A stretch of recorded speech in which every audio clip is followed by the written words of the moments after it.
Morning. So I was out talking with a buddy of mine and kind of got reminded of something. A lot of times just growing up, there's things that happen in life. You don't remember those things, but people will gladly remind you of those that were there, that were older at the time. My granddad was one of those. Now, granted, he took me everywhere he went, fishing and hunting, whatever it was, gardening. But he loved, as I got older, especially after I had my son, to tell stories on me, things I did, things I was involved with, growing up, and kind of poke fun, but just to remind me and others, and this is the way life should be, is from you did the same thing growing up. Well, I was reminded of one of those just here the other day, and so I thought I'd bring it up and tell the story, but my granddad loved to tell this story on me because it is truly funny and something a kid would do. So, growing up, they had a Ford cab over camper. It was a camper edition, F-250, cool truck, good heavy duty camper. We went all over the country, different lakes, but mostly in Texas. We were at Lake Palestine. I would have been around 3 or 4. This is a story my granddad he told us to everybody every chance he got.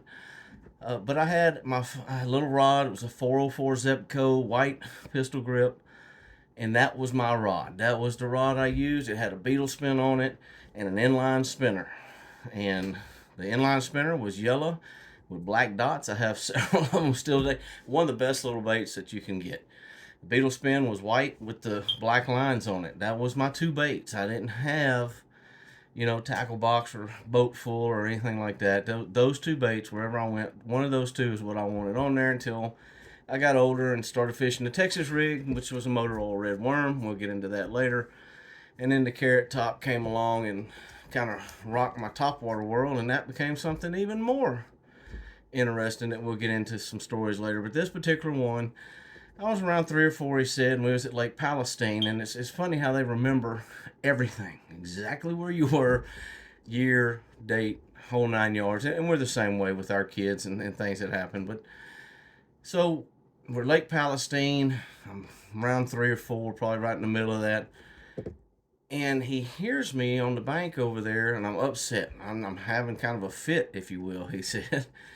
And he figured, well, he must be hung up in the bush, can't get his bait loose, so he's going to walk over and see what's going on. And I was fishing, and it was on kind of a little bit of a steep bank, he said. It was a drop-off, a vertical drop-off. So he gets over there and he's looking. He's saying, "What's wrong?" I said, "Well, these fish won't bite.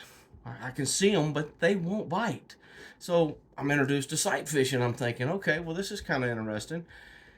And because he walks over and he looks over and he looks at me and he goes, "Well, son, those fish won't never bite again." And I'm like, "Well, why not?"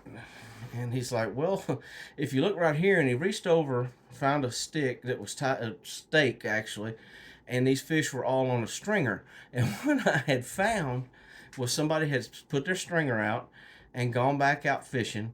So there was no boat there, but I could see the fish swimming around on the stringer, but didn't know there was a stringer there until he picked it up and showed me. And he told me, he said, "Those fish just aren't going to bite."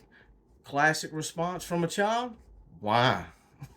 So that was my sight fishing introduction. Those fish won't bite no matter what. Those just happen to be tied to somebody else's stringer. Hope y'all enjoyed that. Y'all have a great day.